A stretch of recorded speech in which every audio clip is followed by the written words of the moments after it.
Welcome back to Fueling Conversation, a podcast dedicated to exploring the ins and outs of the oil, gas, and energy industry, from compression technology to innovative solutions to emissions management and more.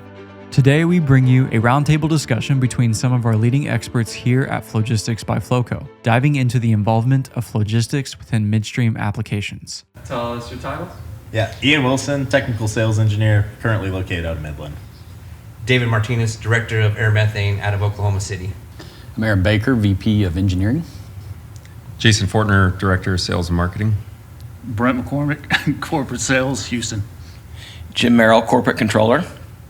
Now I've got a distinguished group of professionals here, and one thing we've been seeing in Flogistix lately is more need for midstream applications. So we've assembled our team here to kind of fill you in on the prospects and what we're seeing and the solutions that we offer. So I'll kind of open the floor. Why are we seeing midstream come to Flogistix now? I think it's very interesting because we've been doing vapor recovery for like 2 decades now, and it's kind of been a bubble in the upstream category. But these things that we do, they apply to so many other applications, so many other gas compression applications in the field.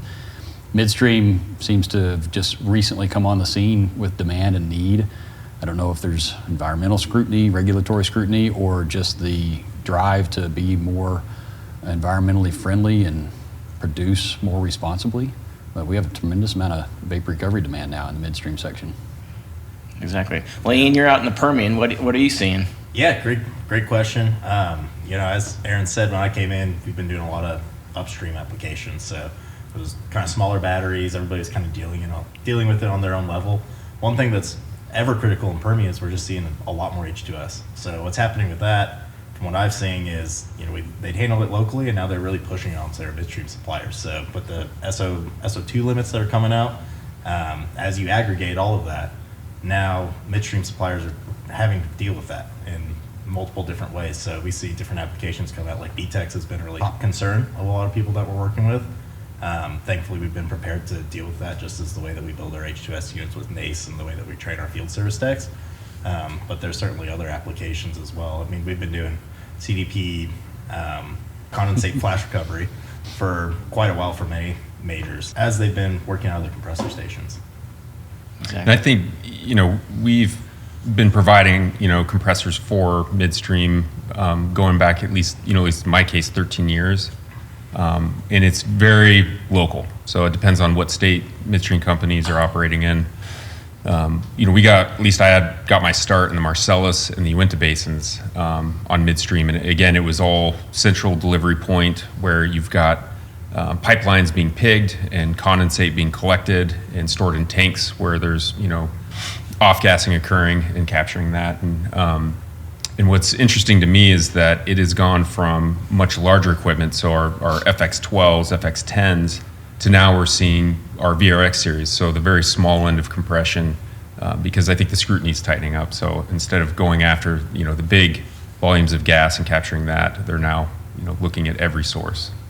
I think another interesting reason that we see it now, wellhead compression has evolved. Right. Initially, the horsepower is upstream. So midstream companies, that equipment's older, it's more well established. As those wells decline, the horsepower starts moving closer to the source. Right. So all of the work that we've been doing for the last 10, 15 years at these production facilities at the surface, that's a relatively new thing in the industry. While the midstream is old, it's been there. And so the vapor recovery need grew up in the upstream source, right? And all of a sudden it's like, hey, we're also compressing gas. We also have emissions issues that we need to deal with. And it's just a new application into an older industry.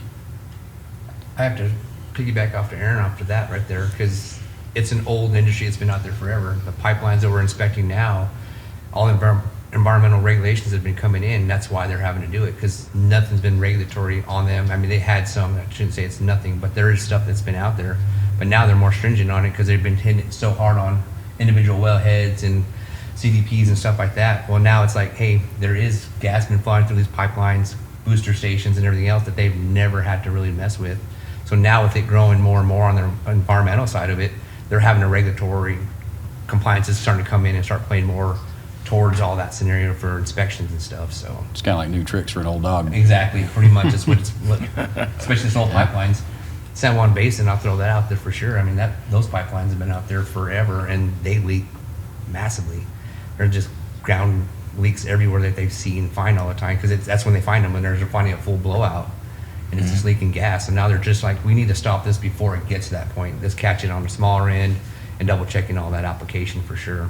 Yeah, I guess, Dave, being in the drone, the air methane, the drone, so you fly over these, midstream compressor stations, pipelines.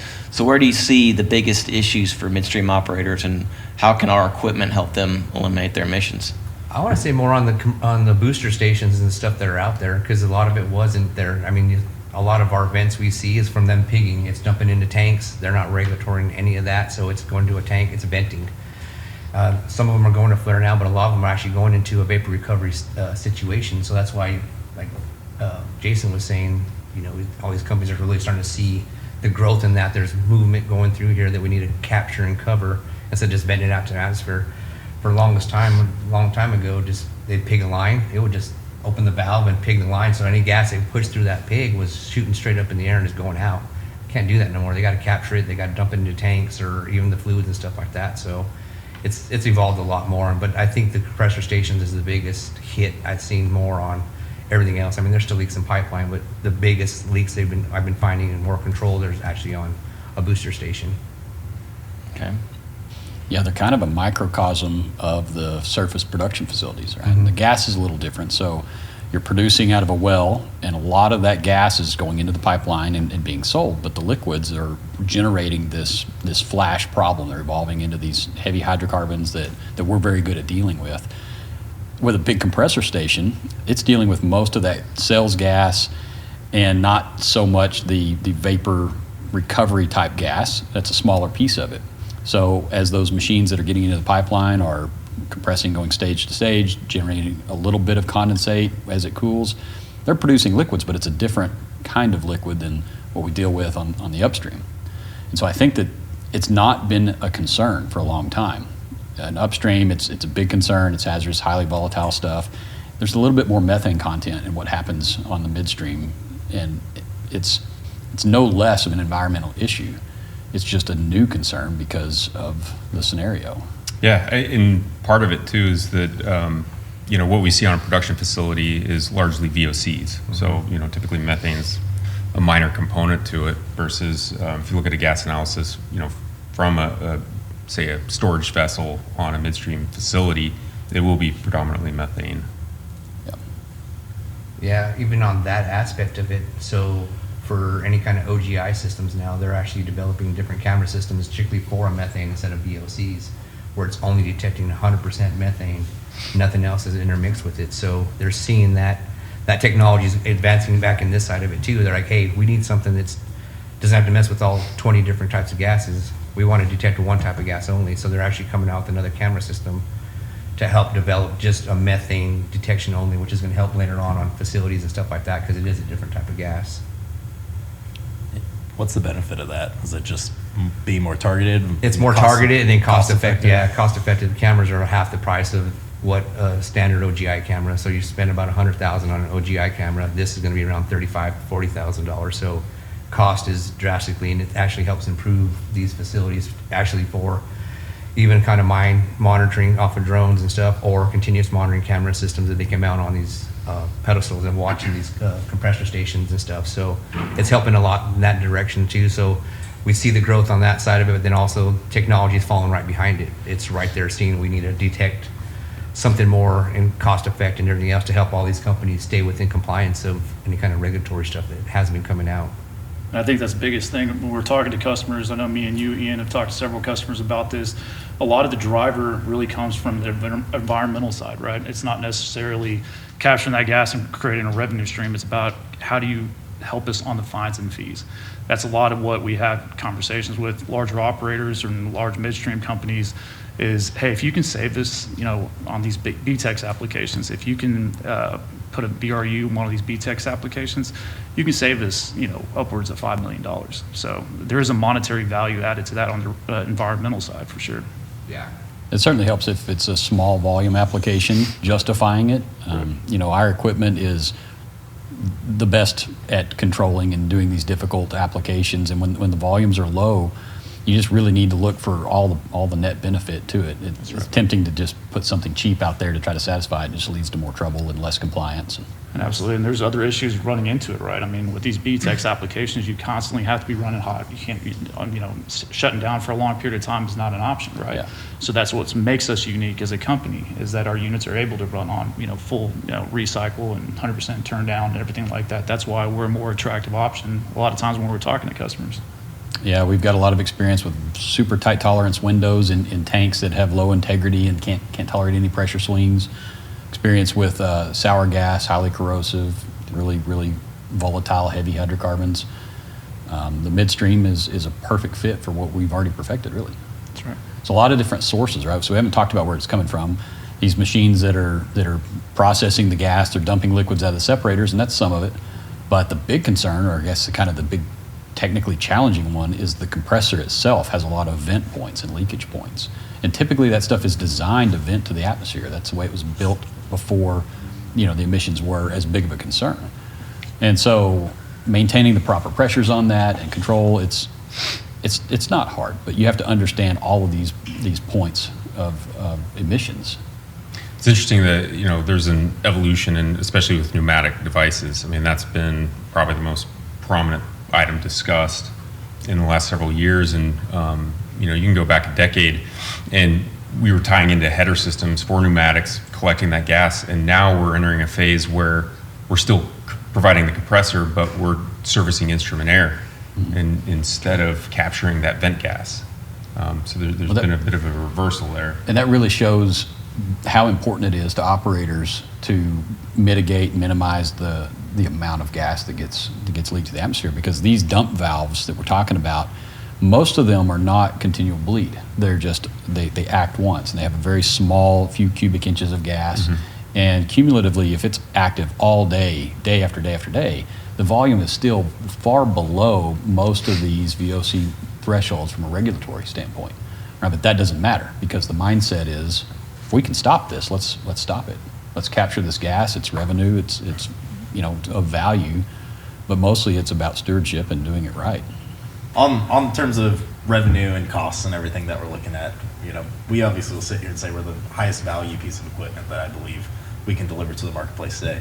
But our midstream customers, I feel, are positioned very uniquely compared to our normal clientele, I guess we'll call them, of the upstream companies, because the upstream companies are building remote satellite facilities all over the place. They're taking units everywhere because wells are declining very quickly, whereas a midstream company is going to come in and they have time on their side. They're going to build a site and it's going to be there for 20, 30 years. A single piece of equipment that you're going to put an investment in today that you're going to get paid back for that entire time, where our operators are doing it off of a significantly shorter time frame. So you almost have to have a longer term focus when you're in their position to make sure that, hey, and we've all seen from presentations the amount of runtime, how big of a difference that makes just over the course of 10, 20, 30 years when you make an investment into a piece of equipment. One thing that's interesting that we've seen that mirrors the upstream side is that in the early days of earnest vapor recovery, is the size of the problem was grossly underestimated of just how much emissions were present. And we've seen the same thing on the midstream side, where they overlook just the volumes of gas and potential for emissions. And so I think what's interesting is that we're now in a position where with our VRX series where we can go down to sizing of, I think the last application I looked at was 3.5 MCF per day that we're targeting. And, those are packing vent applications, which is the newest, application that we've been looking at and providing equipment for. Yeah, on that packing vent, that's just an inspection point of ours. Every packing vent out there leaks. It's been like that for years. As long as I've been in the oil field, on the recip side, packing vents, they leak. Everybody just knows they leak, but you don't realize how much they leak until you're actually looking at the leaks and seeing these scenarios, or they're consolidating them down. You're actually starting to pull 3 MCF a day off of packing vents. That's quite a bit of gas in all reality if you really look at it. Do long term on that. But some people, big compressor stations are 5, big old compressors on there, you know, he's really started doing the multiplication on that. It's quite a bit, you know, so people are starting to look at that good stewardness on that whole scenario. It's like, we know this is a known leak no matter what, but we're going to capture it, or try to do something with it, not just let it vent anymore. So Exactly. I guess, you know, we're talking about small volume applications. I mean, isn't that what the VRX series that we've recently come out with it's designed for? Perfect for it. You know, all of our larger machines, we advertise 100% turn down, which is true. So we could have the largest machine that we offer moving 1 MCF if it needs to. That's not a good scenario, of course. But they're that flexible. So we want to right size it. And as we start taking these larger machines and doing the smaller applications, it gets more and more difficult to economically justify it. And then they still are happier and they run better when they've got an appropriate amount of load to work with. So the VRX was a design that takes this control scenario that we have in our kind of general approach to packaging a VRU down to the next level in size. So we go down to 7.5 MCF or 7.5 horsepower, and at a maximum capability, that machine's only good for about 14 MCF. Doesn't sound like much, but when you're looking at a 3 MCF application, that's pretty perfect. Because honestly, a VRU, you don't size for maximum capacity. It's a very dynamic thing. You get surges of flush production, and on average, our fleet is somewhere between 40 and 60% utilized in terms of its capacity, because it may spend some time idling. Surface equipment's active, something's happening, there's gas to be captured, and you have a short time where it's ramping up and dealing with that. And so you have to be able to have that surge capacity, but the net volume is not much. So really, a 14 MCF machine in a 3.5 MCF application is perfect. And it's exactly what you need for that job. And I mean, that's right in our wheelhouse because, you know, with oil flooded rotary screw, I mean, they're built for dynamic applications. And so, you know, we cut our teeth on the upstream side and refined it.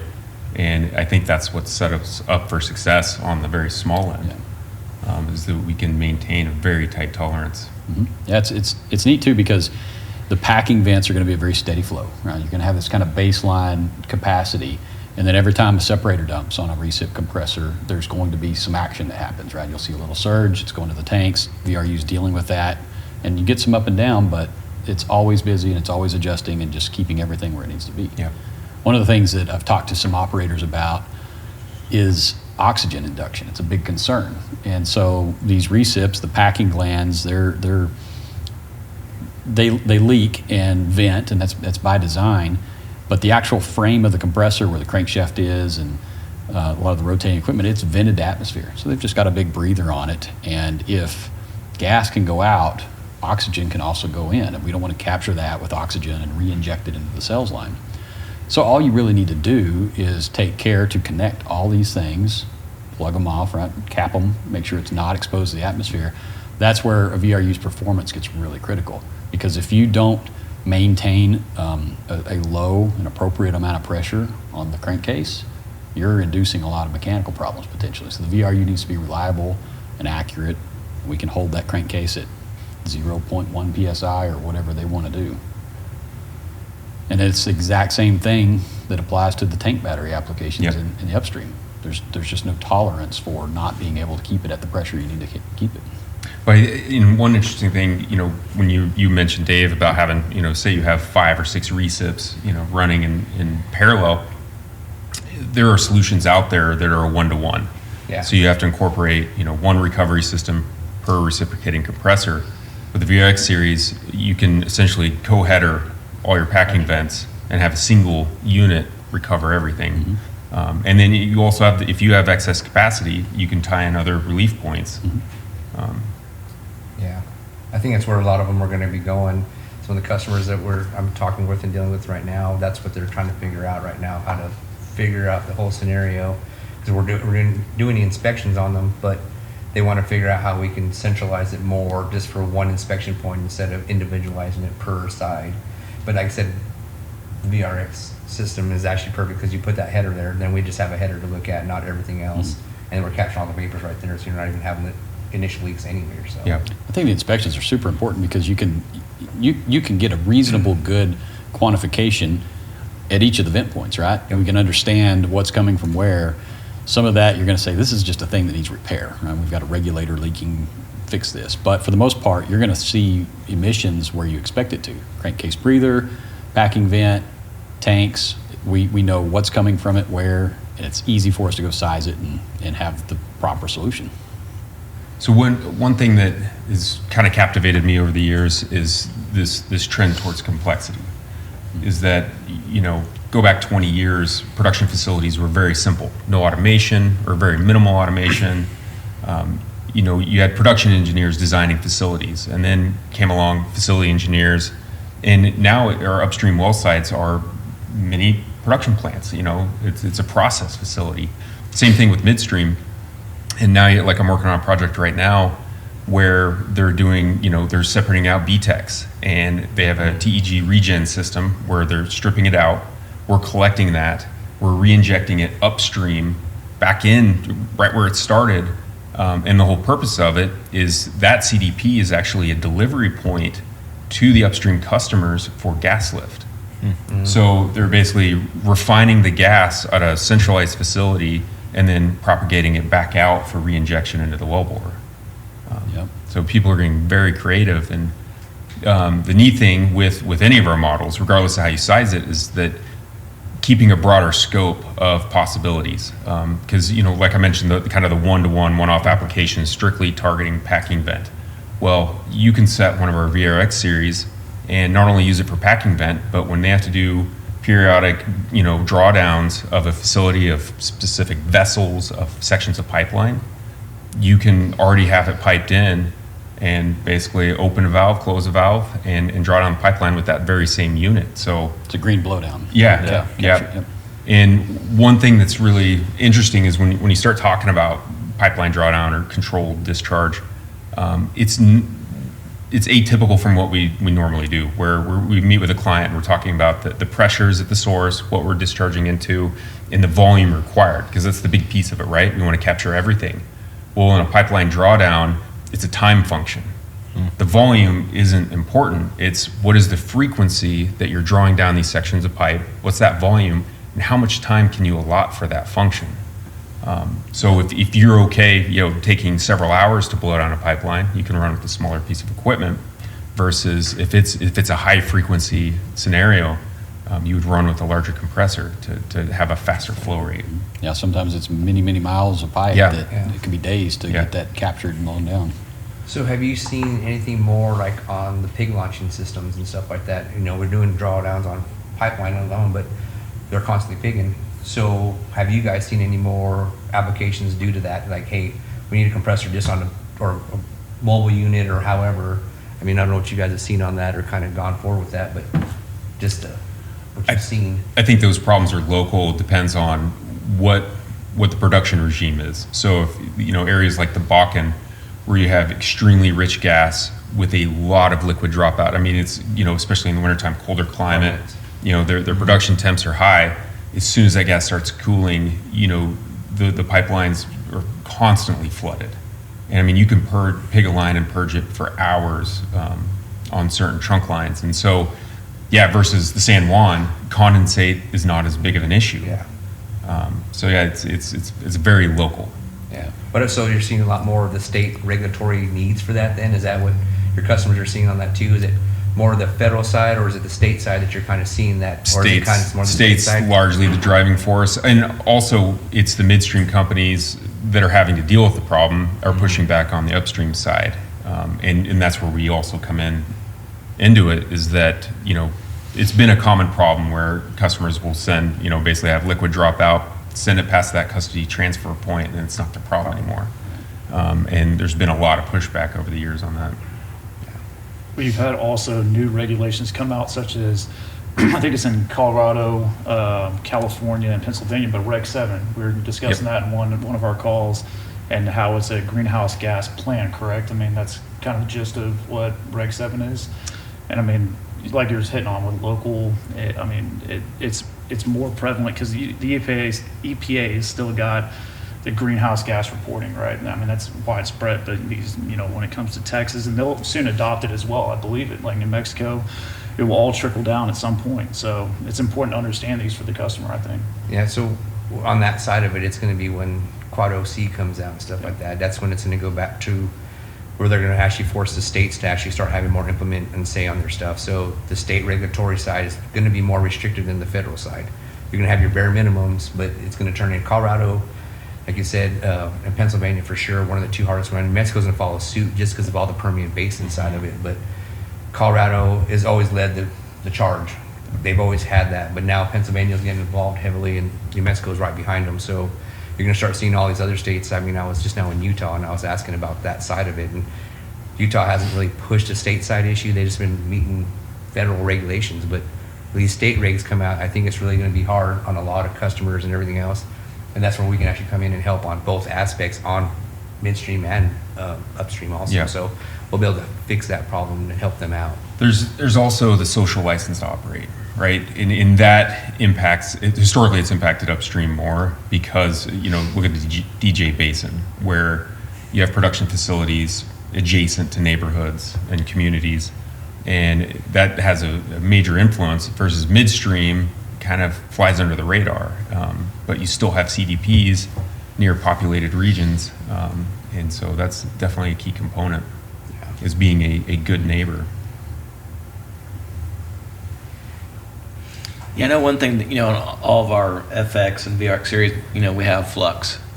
How can Flux be valuable to the midstream operators and the data that we collect? How does that help them run their business, prove to the regulators that, hey, they are being a good steward and collecting their emissions? So ever since we really developed the VRX series, I've been a huge proponent of stating that, a lot of vapor recovery has been an economic argument, not just the regulatory side, but if performed properly, it's extremely profitable. With the VRX series, it becomes more about the data than the gas captured itself. So it's hard to have these small applications that are 3.5 MCF per day be economical. There's very little argument for that. But the data itself, preventing fines and showing that, we're, an operator is performing efficiently and keeping gas out of the air, I think, the data is worth far more than the gas. Yeah, I'd actually even get into a similar conversation, exactly like you were saying. I think you still can make an economic, maybe not, full scale of like, hey, we're going to make money off of this, but, we have Flux, we have remote controls, we have all this type of stuff. So the fact that you don't have to roll a truck to get somebody out there, the fact that you can optimize from a laptop, a little bit at least, and you may not be able to see what valves are opening or still have to have somebody on site to troubleshoot that 100%, but instead of having to roll people out there, you can make educated guesses by the time you get out there. So instead of a mechanic rolling up and going, I need this part, drive back to the shop, come back, oh man, I forgot X, Y, and Z, you can jump on, see the trend, see what was happening, make some remote adjustments, keep it running until you get out there, and then when you're out there, you already have an idea of what the problem is. So now you're making one trip instead of 3, and then they can use their time on other high-value activities as opposed to just trying to chase a problem of something that's causing you a bunch of issues that you have to deal with. Yeah, as we develop the Flux product, I think we've done a great job of looking at it from the rental fleet operations side, like what does Flux do for us, but also what do the customers get from it? And, accounting for that gas, it's probably not flowing through a meter, but, understanding that application, at least it gives you this a little bit of a warm fuzzy feeling that there's some money going through this pipeline, whether it's 3.5 MCF, whether you can make an economic case or not. It's a different question, but Flux is an assurance that things are working and functioning, and you've got this instant and constant, like a sentry watching over it. We use it to run our fleet, make decisions, and it's key to that 98% runtime guarantee we have. We need to know exactly what's going on, and if there's an issue, we need to know it immediately so we can deal with it remotely or deploy. And they get those same advantages, of course. Yeah, you kind of, and that is one difference, is that on the upstream side, a huge chunk of our business is rental, month-to-month terms. So we're always, at risk of being fired every month if we're not performing, and we like it that way, right? It keeps us up to date, and with midstream, it's a different animal because very few midstream companies rent equipment other than the large recips, because they need maintenance teams. And so we have the benefit of coming in and being able to offer them, basically they can capitalize this piece of equipment, but we have the service infrastructure, the technicians available to provide, training and ongoing maintenance if necessary. And a lot of other companies, they fabricate and sell, and then they're done. Yeah, I'll go back to the data stuff. I go to a lot of conferences on the environmental side, and that's one of the big topics every single time I go is data. They need to know what data, what's going on these facilities, leakages, everything else, or even in this case, how often are these equipment running? I mean, how much vapors are you actually capturing and stuff like that? So data's always been a big thing this last probably year and a half I've seen at conferences, that there's always a talk about it. And then what data are you getting? What data can you get from your customers, or not from your customers, but from your vendor, to help you get your reporting done and stuff like that? Because there's a lot of stuff on the EPA side that does that. Like our portal with the air methane portal, we have the same thing. We give them all this data, raw data that they can bring in and ingest into their maintenance program. And then also they can actually turn it into reporting to EPA. So the more data we can collect, and I've seen that with us being a really, technical company, we collect a lot of this data to help our customers on that aspect of it. It's not, we have equipment that runs and we guarantee our runtime and we do a heck of a job doing it. But we give them data to back it up to show that we're actually doing this. And that's one of the biggest aspects I see with logistics as a whole on that, is we have all this to back it up, not just he said, she said type thing. So yeah, the six of us may be a little out of our lane talking about it. We don't have any of our representatives here from our data team, right? But I love that we talk about a data lake is a thing. There's all this data. Well, we have an ocean of it. I mean, for years, our telemetry polling is once per minute, which is extremely high. We're moving towards edge computing, so sub-second data collection. And we might not know what we want to do with the data, but if there's something there to get, we're getting it, we're bringing it in. It gives us the leverage and the ability to build a creative report that satisfies some needs. So the Flux reports that exist now came from our customers giving feedback to you guys that are interfacing with them, going, this is what I need to see. So, okay, we've got the data. We'll turn that into a report, automate it, get it in your email box on a regular interval. And I expect that'll change regularly going forward. New requirements will come out. Hey, guess what? We got the data. Yeah. We can make it happen right off the bat. That's why I had a customer reach out, and you're talking about having that data and storing it. Had a customer reach out and was making me, or asking me, can you look up compressor temp oil? But there was a cold snap in a specific area. Can you look up this temperature at that time? This was 6-7 months, and I was able to pull that data for him, show him the case study about it, and he said, oh yeah, the equipment was running. So I mean, having that data to be able to present in front of the customer, pretty quickly, it's very valuable.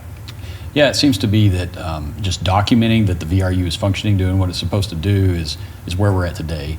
I don't know where it'll go in the future with requirements for reporting, but the surveillance, the air methane, and all of these things are coming together because it follows technology. And the more we're able to confirm performance and capture and compliance, the more that's going to be required.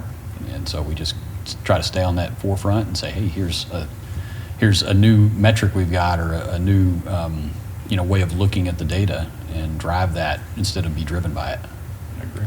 And it's also, it's the delivery of the data. So our clients can always access our data, through Modbus, directly tie into the panel, collect the data themselves, typically at a much lower frequency.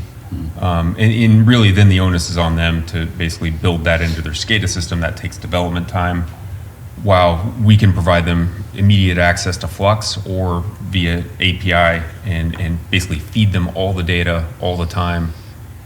So they've already got it integrated in the system. And the benefit to that is data that we've already collected, curated, and put it into a presentable format. So from a reporting standpoint, it's so easy to generate and issue reports in seconds. That's being a numbers guy, that's what screams out to me. I don't need to have all these employees doing regulatory reports when we can maybe it's 75-90% there for them that we can put out in the format they need.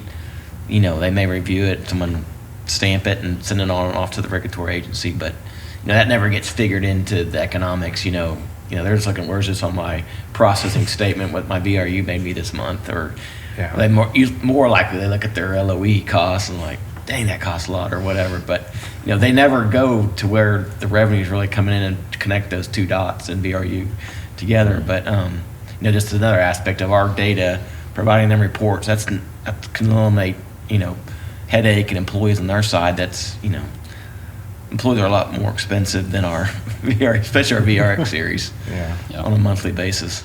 Yeah, when we store the data, that's to be like Brent was saying, that we go back in history and pull data from a long time ago through acquisitions. On my side, for all this EPA stuff, I've had a customer that's been bought out 3 times already, or they're the third ones.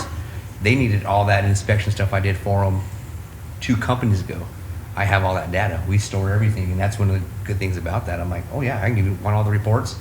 I was able to generate everything for them, get them logins to show all that stuff, so they were able to log in and pull every report from trying to backtrack on. They're having EPA regulatory issues and stuff like that. They were getting some fines and stuff, so they were able to go backtrack and show them, here's our inspections, we showed inspections and stuff like that. So I think that's our biggest key thing that we have right now is our data, the way we do bring in so much of it in across the board with our company, not just one division. Everything's been brought in, and we store it and keep it. Might not use it, but it's there if someone ever does ask that one question of, hey, I need oil temp from, okay, no big deal, let's pull it. So you go buy a used car, say, show me the Carfax, right? Yeah. They go buy a pipeline, you can say, show me the Flowfax, right? Exactly. Sure. We need a new report called the Flowfax. Yeah, we do. That's coming next.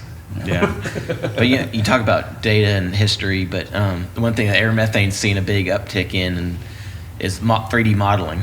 And over time, talk about what you're seeing on these 3D models that we can do for customers, and basically they can periodic data and see what's happening over time, and provides that kind of a So one of the biggest things I've seen on it is acquisitions.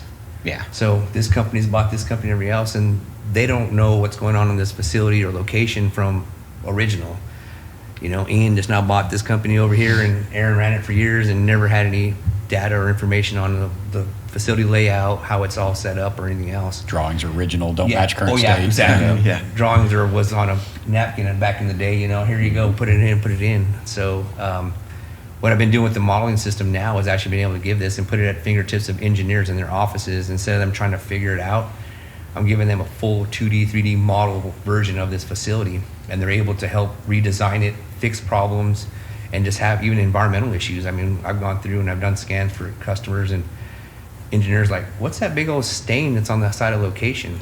Well, there was an oil spill that happened a long time ago, and no one said. They cleaned up the location, but off location, I was still visible to see it. They're like, oh, we need to go clean that up. So having that data that I can give them on that. And then going forward, what we've been doing with a lot of customers, I've been able to do 2D, 3D models, and I've been doing in segments. So like every quarter or every year I've been scanning, or if they've done a bunch of work on a location, so I can actually have a slide draw on that. So I can actually have, here's your original one, and I can slide draw it over and like, okay, you took out all these tanks or you added tanks. They can constantly see the upgrades and changes they've done on this. And so Ian leaves and Brent comes in now, and he's the engineer. He's like, what has Ian done to this location and why? And then he can actually go back and look at all this old data here, original pictures to current pictures, and kind of seeing that stuff.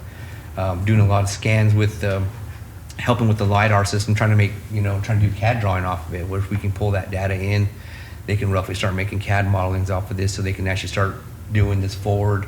The newer facilities like in the DJ and stuff like that. We want all our facilities like this 100%, so we help them scan that out. They can put it on paper, pass it on to the next group, or hey, we're gonna move it from the DJ to, the San Juan Basin, or they're gonna go back into the Eagle Ford or wherever they're going with it. So they're trying to keep everything uniform. And that's what a lot of companies now too, with all these acquisitions, they've had 3 acquisitions and stuff like that, and they're trying to get those old facilities back up to par, and that's what they're needing. They're needing this data to see that. So here's more data coming in that we have too, helping them out, trying to get to that point where they can get everything where they need it to be within compliance or up to their specs. So Yeah, management of change, if you don't have documentation of what you got, you're locked up, you're kind of freezing up. If you need to go make a change to a facility, install something, the first thing they're gonna do is get out the P&ID, the piping and instrumentation diagram, and they're gonna decide what's flowing where, what equipment do we have, where do we need to make this change. If that doesn't reflect reality, where do you start? You got to go out there and start walking pipelines down and drawing things on a sketch. With a 3D scan, 3D model, it doesn't take very long for an engineer, a draftsman, to actually create an accurate P&ID, like this is what we have, and then you have something that you can do safety and HAZOP and installation plans, and everything kind of keys off of that. Honestly, I don't know how they did it before you had that service. Yeah, they went out there and walked it, took a bunch of pictures, and then the drawback is the guy who was in Houston, he went all the way to the Permian Basin, took pictures, went back. Oh man, I missed this whole other section. Someone's got to go back and walk it all over again. You think it's a day traveling there, day on site, day back. I mean, it's 3 days. Yeah. You do it once, it's at your laptop 24/7, and you can share it with this whole team. I mean, if they really wanted true accuracy too, I mean, I can actually get it within RTK. I'm not saying we're survey, because you got to be certified to be survey scans and stuff like that. But with accuracy, I can get with our drones and RTK systems on there. I'm within centimeters of accuracy of things being in place. If I can fine tune it even more. If we really want to get detail, find a survey point that's on there, pinning that one, and then put our other RTK system, I can get within, less than 4 centimeters accuracy on What is that. RTK? Something. I can't remember what it's called. It's an acronym? It's an acronym for, it's actually well-known acronym. It's pulling GPS coordinates and everything else. So it's pulling all the data for true lat and long points and everything else. I can't remember what true, I've been stumped there. But yeah, so we're getting that true accuracy of data for lat and long and GPS points across everything there. But most surveyors actually have, on every facility out there, there's actually a survey point or marker on there somewhere where they started their actual facility. If we can ever find that. There's some of these old ones that are from a long time ago. Like I said, I don't know how they did it back then either, but there's one there. If you can find it, then they know that's a true coordinate spot. Iron Spike. It's somewhere, but through the years it's kind of buried up or something put on top of it for all we know too at that point. But yeah, accuracy level can be pretty high tense if you really need it to get that accuracy where, okay, we need to go 10 foot off of this to build another separator or whatever, because they need to actually measure that out. One of Ian's customers we now did some for, that's what they're trying to do. They're trying to figure out how to redo their facilities without having to go out to locations and try to do all this step by step and measuring out. They're able to just drawing it on the information and data I'm giving them. They're drawing it on that. Add off of this pipe here, put a valve, add a tank, or add a separator, or we can add a compressor here, or LAC unit, or whatever they're doing. So it's been very, very helpful for these customers to actually be able to pull this data in and have it at their fingertips instead of guessing.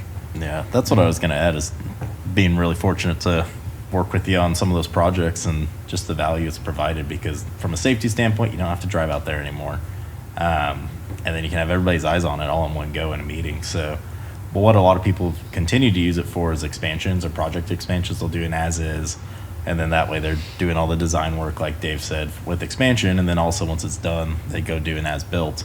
And then what's cool about that is if they're having issues at that facility or anything like that, everybody can come into the meeting room and, all right, let's go zoom in. Let's go look at this. Let's go look at how this valve's facing. Let's go see if this dump's open. What's going on with it at that time. You're not going to be able to catch everything, obviously.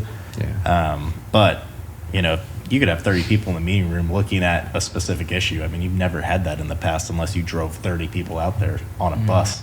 We've tried to do that a couple times. And, hasn't worked out so good. At least in, making it happen with all the PPE, the training amongst different people. Yeah, it's hard coordinating 30 people to be in a room at the same time. Yeah. So you really just don't ever have that capability. We've never had that capability before. So I think it's one of the most underutilized items in our toolbox that people really don't see the value of it until they need to do it. One of the cool ones, even when we were doing it, I don't remember if you remember, we were flying around, they're like, what is this transformer rating on that? Like, all right, cool. So now the I&E team's in on it too, because they can actually see if you have the available power, if you need to go add different pieces of equipment or anything like that. So I went over and scanned it and gave them all the information. They were able to see the data, like, okay, Yeah, we can add on this facility without trying to bring in more power or Like- bring in generators. I mean, we're pretty accurate. I mean, I can read labels for the most part on a lot of components from the air, just looking down at it, because we can see the imagery of it. It's pretty accurate. They said they were totally shocked, like, oh yeah, we can add, because they saw that and they're like,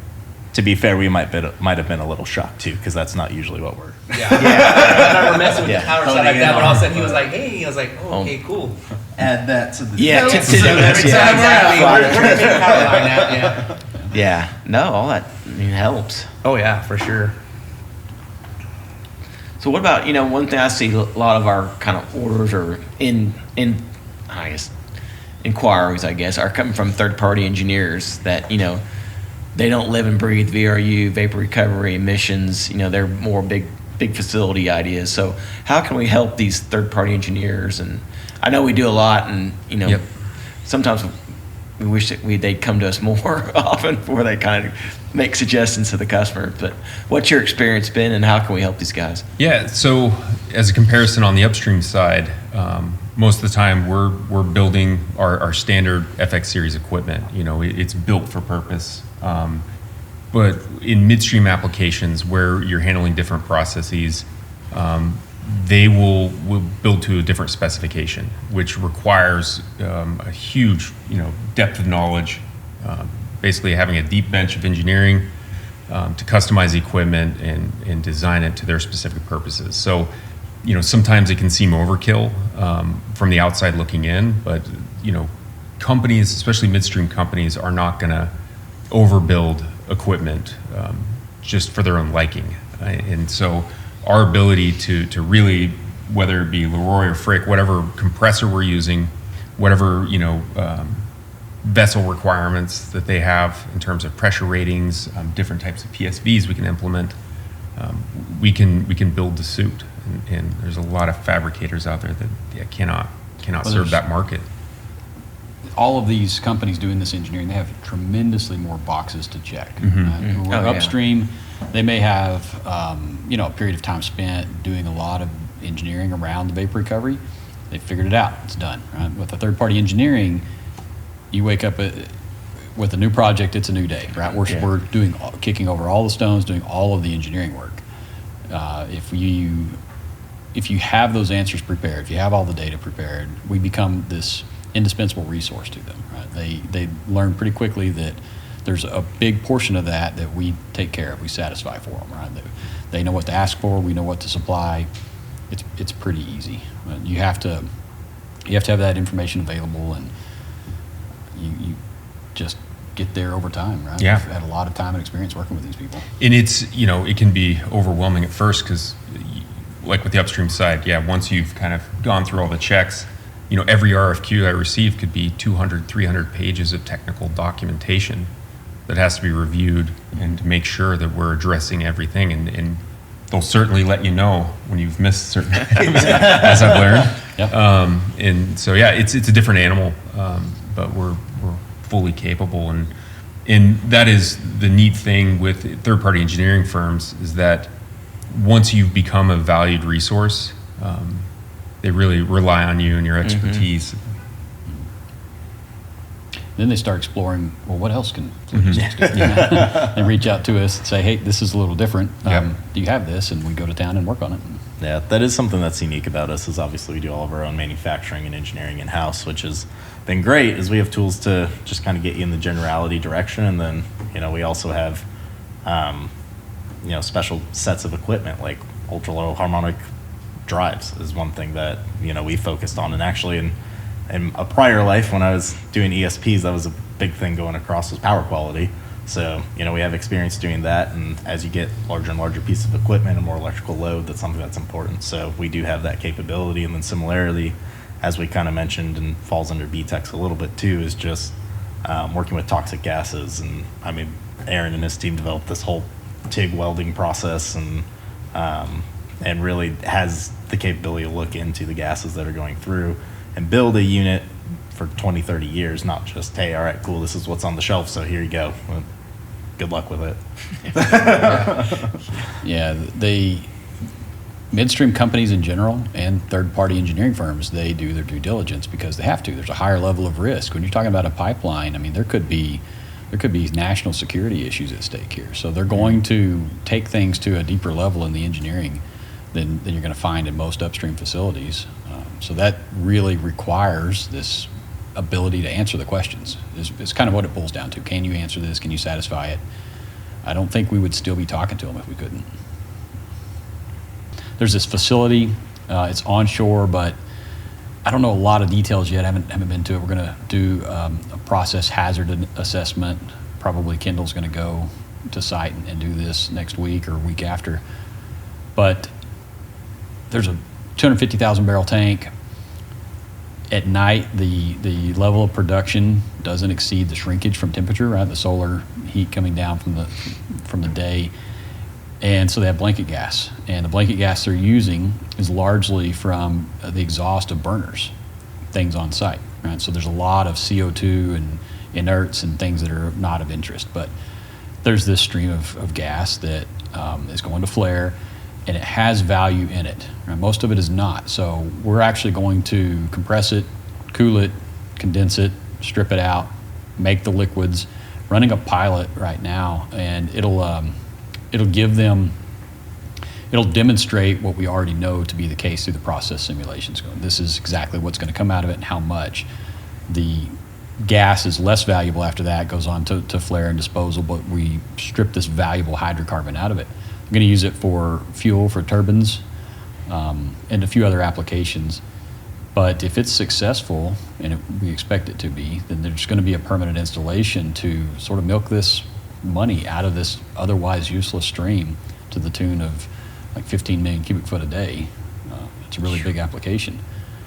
So there's a lot of new things. And this particular facility, they don't have an environmental compliance problem. Like, this is not a problem to solve. This is an opportunity to, be more resourceful and get something out of the stream. Talk to some others too that are doing consulting for some midstream applications or midstream companies and overseas facilities, and explain that same thing. And he said, yes, that's exactly what I'm looking for. So I think that's maybe something nobody's really seen yet, is this opportunity to do some more processing and kind of manipulating these streams and getting the most value out of them. Yeah. One thing doing a podcast, we have a worldwide audience, hopefully. But what I mean, you think of these international opportunities, different facilities they have. I know we've had one application in Nigeria where these big open tanks. I mean, do you see that being the same type of application that we can easily handle? And how do we handle these large tank farms that, kind of a dynamic situation, kind of the floating tops and Nigeria was an interesting one because it's kind of a traditional vapor recovery scenario where there's tanks, but it's in this facility. I'm not even honestly sure what all is going on there, but it's 200,000 barrel tanks that are the size of a stadium, and because of that, they cannot tolerate a difference of pressure from inside the tank to the outside of the tank. It would be disastrous, and so it's got a very, very tight window of control. We're talking in the neighborhood of 3/100ths of a PSI tolerance, right? So the VRU has to take the gas out at the same rate that it's coming in at precisely the amount of time and speed and rate change and hold that. So it's technically challenging. Traditionally, you just vent it to atmosphere, right? You take it to flare and let it breathe. That's the only way you could do it, but what are you going to do with that gas? So a VRU is the only way. We know how to do that from upstream facilities, so those applications, and we've sent some to Argentina, exact same thing. I mean, these bigger facilities have these big tanks, and it's just a different scale, but it's just as technically challenging and it's just as critical.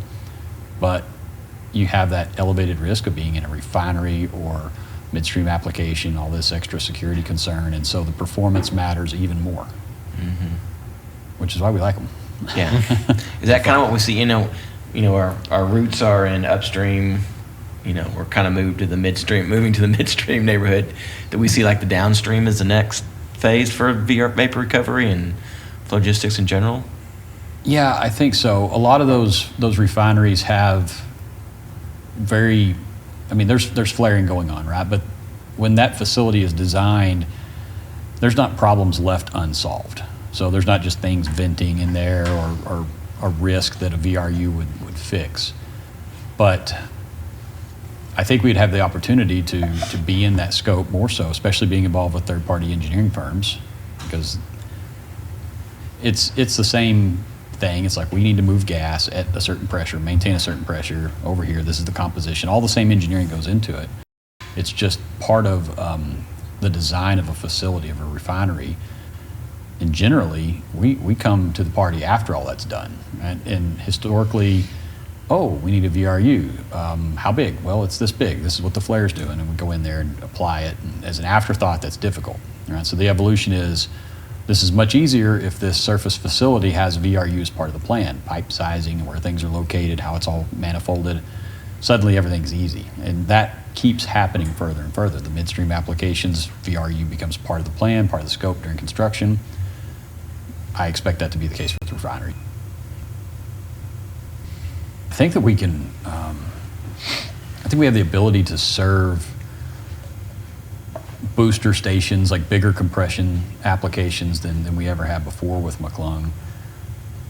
Getting more and more capability there too in terms of horsepower and capacity.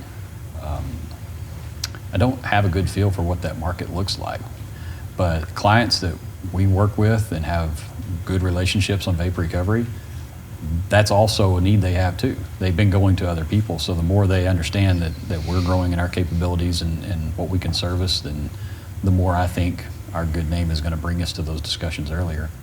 And we could have a facility design that has the boosters, the vapor recovery unit, probably a lot of other things on that site at some point in the future. Especially if you get them all talking to each other, you know. Yeah. You get the VRUs, you need that booster into that sales line. If they're all communicating, Right, yeah. it's to make that more efficient. Our automation is so easy to integrate in multiple machines, and you start the facility up and then everything else lights up and starts automatically and is responding to it. So that definitely makes it easier. Yeah, I know one thing we're kind of looking at here recently is there's a lot of, compressor been built numerous years ago. It's only getting older and older, and kind of the refurbishment service that we're looking into and offering that really might be an interest to some of our customers that, maybe had this, they've tried to keep up their equipment, but it needs a little love. So, Yeah, it's a good opportunity to update things, add some technology to it. I Put think new solutions in place. like our panel design and operation, it's almost like it needs a software update, every so many years. And if they're 5 or 6 years behind, they're missing on the latest and greatest. So They're on version 11 and we're on 18 now, so they need to get up to 18. they're not getting the full power Yeah, of their exactly. Logix panel. Yeah, there's actually over 100 versions of that program now. I remember version 1. Punch cards. Yeah, punch cards. So overall, what would you say is you're most excited about, just to wrap up, most excited about Flowco getting into midstream? Well, I personally thrive off of just solving problems. Like there's this great satisfaction of saying we've got a solution for this and it works. When things work like that, and they always work, right? We go out and make it work. That's what I'm in it for. We're to our way. I view it like we don't really have customers, more of a partnership. Mm-hmm. And, we're in this to make money, but I think we're also the personal satisfaction of them performing at a high level, not flaring, capturing all their missions, seeing them succeed means we succeeded. Mm-hmm. And I think that's, that's kind of a little extra joy, without getting the paycheck, but also like seeing other customers be successful and prosper. Yeah, I think my favorite part, especially since I've been here, is we've never really shied away from a technical challenge. It may not be something that we are always able to do, or maybe it doesn't fit at the time with the partner that we're working with, but since I've been here, I've gotten more unique applications than anywhere else that I've ever worked, right? Mm-hmm. And I think that's just a testament to the way that our equipment is and the way that we treat our partners, really, is, hey, if you have a problem, share it with me. That's what I'm here for, is to try and help you solve it. I think that's what's most exciting, is as we start doing this and as we start using some of our technology, then we'll be able to unlock other types of areas where we're actually able to help the midstream market more than we even realize today. Well, I think part of it ties back to just our DNA of creativity. Yeah. So we've always, we never left the sandbox, right? We've always been playing around with novel ideas to solve problems. And I get bored easily, and that's what's kind of kept me entertained, is as the industry's evolved, we've been along for the ride and have provided solutions along the way. I don't know too many other oil and gas companies that have a podcast for what it's worth. Or a creative team, for that matter. I have to agree with Jason. Our technology, what's kept us going from, we're always right there with it. And our engineering teams and everything else and our development, we have through everything. It's like, bring us the problem, we have a pretty solid group that we can sit there and put our heads together and come up with a solution to fix it or help you in any way possible. We're not going to leave you hanging. Yeah. We're going to actually help you figure it out. And there might be some bumps in the road, which we've had on a lot of different projects we've done, but it's like we've all come together and helped our partners go forward and keep them up to where they need to be within compliance and within any kind of other situation where they want to be at all times. So Just look at the development of Flux. So Oh, when I gosh. started here, we're using AMCI satellite technology. So you get like one data point every 2 hours. Yeah. It would be like an alarm code. it's On, running or off. Yeah, That was running it. or off. Yeah, it was and, on or off. And Yep. it was impossible to know what was actually happening in the field until you got a phone call and got chewed out. And we developed that in-house within, I think, 6 months or so. Yeah. As far as just building the base program, and then started putting cellular modems into all the units. And within a couple of years, we were collecting data at 1 minute intervals across the board Yeah. on every point. Yep. Every instrument. It's such a cliche to say if you want something done right, you got to do it yourself, Yeah. But then there's the argument that you need to be specialized to be really good at it, and that's why there's plumbers and electricians and welders and things like that. Well, we still struggle with finding people to do things like outsourcing automation. It's you just can't get the best unless you do it yourself. And I have a problem. I think I'm 3 years old, right? So I do it myself, right? No, I do it myself. Well, you learn from that. And we do our software, we have our engineering. How many people packaging and renting compression can say they have a team of data scientists? Yeah. Right? So None. everything that we've got, that makes us very unique, and it's because we're 3-year-olds and we do it ourselves. Yeah. That's probably the best way to put it. We just do it ourselves. It's a good thing the camera wasn't rolling before this came on either, because then they'd really experience that. So, what would you say, and this is, I know, super hard to answer, but like, where you kind of see the technology that we're developing today, or even have already developed, like, being advanced in the next 5 to 10 years? AI, next question. No, I mean, and we've talked about this ad nauseum, but building behavior models and with the new Logix PLC, basically it being able to collect all the data at high resolution and then evaluate it, look for aberrations and send signals to us to like, hey, we're detecting potential, failure. And so it's catching the problems before they occur that is really the next stage. Kind of wrapping up today, I think there's a lot of opportunity for Flogistix to help, our customers / partners. As we talked here, we're a very innovative and group that's can address a lot of different issues that people may not think about Flogistix. But we really appreciate you tuning in, and stay alert for more podcasts, because maybe we'll think of some more ideas to come back at you with. Thanks a lot. We're solving more problems than therapists. Solving more problems. Solving problems. Thanks again for listening to Fueling Conversation. Learn more about Flogistix by Flowco at flogistix.com and flowco-inc.com.